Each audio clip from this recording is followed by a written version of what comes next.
So I like to mention the power of intention. And if you've ever read books by Wayne Dyer, he was like a new age author who wrote a lot about the power of our intention. And it's a principle that applies to everything in life, but also when we're doing healing work, where are we directing our intention and our attention? And these were sayings that I heard in my training as an energy healer. Where attention goes, energy flows. So, and you can see this in like everyday examples of, okay, let's say I want to buy a new car. I'm paying more attention to what cars look like and different models. And guess what? Then information starts to come to me, or somebody tells me about some deal somewhere. So that's a kind of everyday life example of I put my attention on something and things start to move around that. And the negative side of that is whatever I focus on is going to expand. So if I focus more and more on fear and worry, and there's plenty to be worried about right now in our world, if I focus on that, it's going to get bigger. Right? It's going to take up more room in my mind. So that's why I like to talk a little bit about intention. And I really do need to develop a couple of classes on the reflexology side. I've mostly been teaching acupressure, but reflexology, so you know what that is, and sometimes I'll teach a little bit of that in this class, is when we stimulate what we call a reflex point to benefit a part of the body somewhere else. So a really common one that I talk about is the tips of the fingertips and also the toes are reflex points to our sinuses. So if you're getting a sinus headache or your sinuses are clogged up, well, you can work right. I mean, the sinuses are easy to reach. We can just press our fingers and open things up. We can do that. Let's say you're getting a bad headache and you don't even really want to put pressure on there. You're like, my head already hurts, So then you do work on the fingertips and open up the sinuses. Or let's say you're getting stuffed up.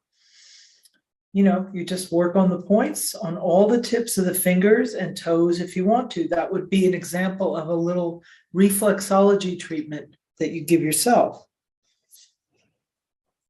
The best known reflexology is foot reflexology, which is working on points on the feet.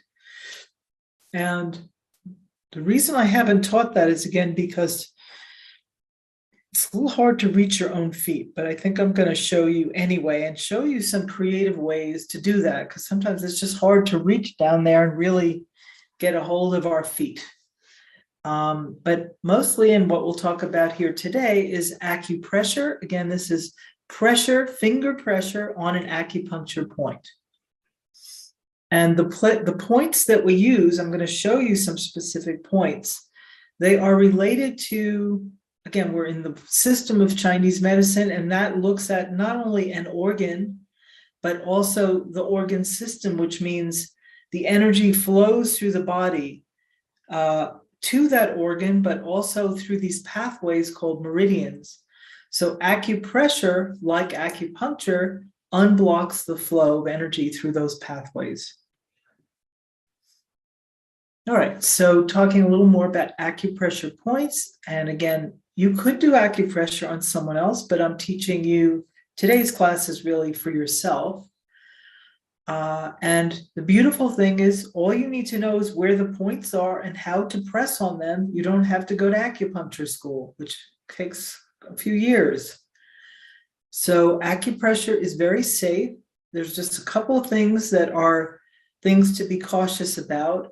You don't want to start putting pressure on an open wound.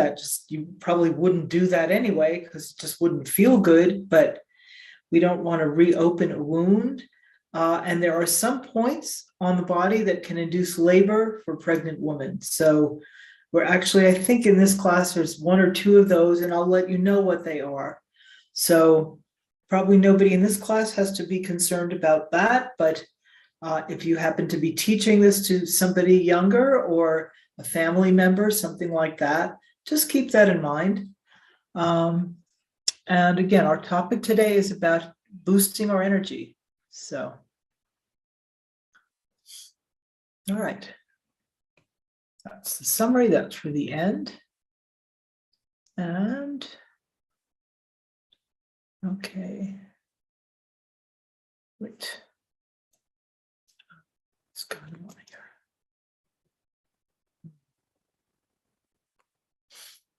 All right, so now, and any questions so far? Anything anybody wants to ask, or feel free. Let me open up the other document.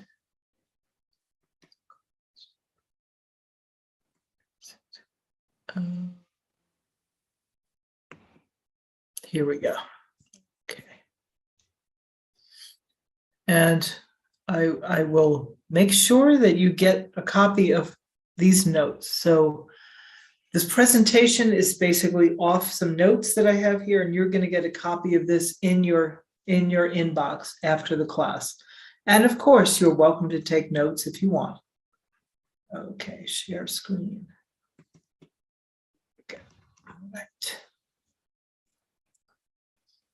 All right, so energy and vitality. So again, from the framework of Chinese medicine, we call this the qi, the life force energy.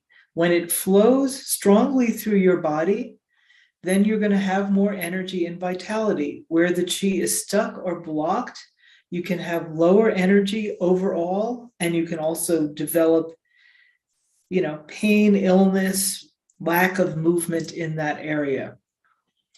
So qi is a little abstract. It's this kind of invisible life force energy, but we know if you see a dead body, there's no qi there, right? You can tell. And conversely, as long as we're alive, we have some level of qi going on in the body.